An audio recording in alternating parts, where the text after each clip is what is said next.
Welcome. All right, today we're gonna talk about trans fats versus saturated fats because neither of them are on the super beneficial side, right? There's the really healthy fats, which we've talked about in other videos, the polyunsaturated, monounsaturated fats, but then there's trans fats and saturated fats.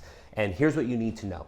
Saturated fats occur naturally in a lot of foods, a lot of clean, healthy foods that you can't really avoid, and saturated fats aren't that bad for you, consumed in smaller amounts than the other really healthy fats, right? So some saturated fats are found in coconut oils, MCT oils, red meat, avocados, etc. They shouldn't be necessarily your primary source, maybe like your second or third dairy, is that a word?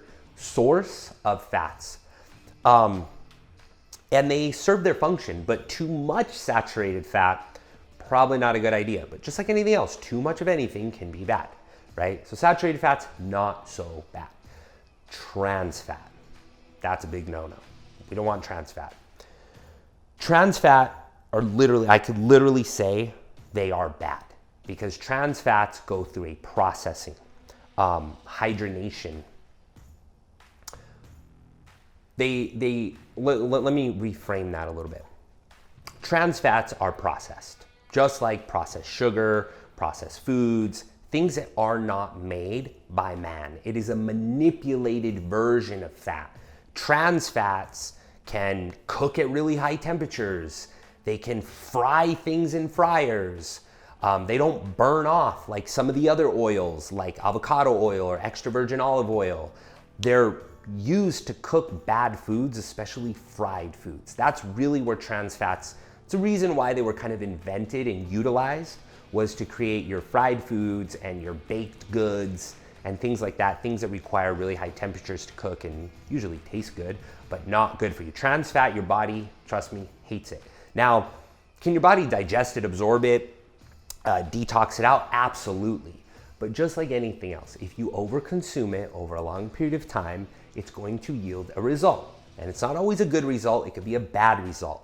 So, it can have an impact on heart disease, clogged arteries, all of those issues, diabetes, all of those bad things done over time when your detoxing organs begin to slow down with age. That's what happens. It can't take out some of the bad stuff because look, you can go eat trans fat right now. Are you gonna pass out and die? Absolutely not. You're not. I'm not saying it's that bad, but done over time, consistently, something's going to happen in the body. And it's going to give you a sign or a symptom. And sometimes those signs and symptoms are not very good and you don't want to deal with those. So you want to eliminate them as much as humanly possible. And I just basically wanted to give you an overview so you had a general understanding that trans fat and saturated fat, neither of them are very good. They're not your best. Saturated fat is going to occur naturally.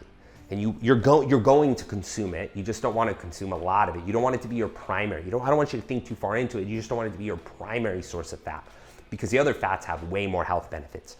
But trans fat, just like processed sugar, you want to keep that in your head like that's a no-no. That's not something you want to consume every single day. There are no positive health benefits to that. And if you are going to consume it, very sparingly and let your body do its thing. But the overall general consensus is when you keep the toxicity and the inflammation and the processed things and the bad things down, you're putting your body in a really good position to detox it out and optimize at a very high level with still giving you a little freedom to have those fun foods every once in a while.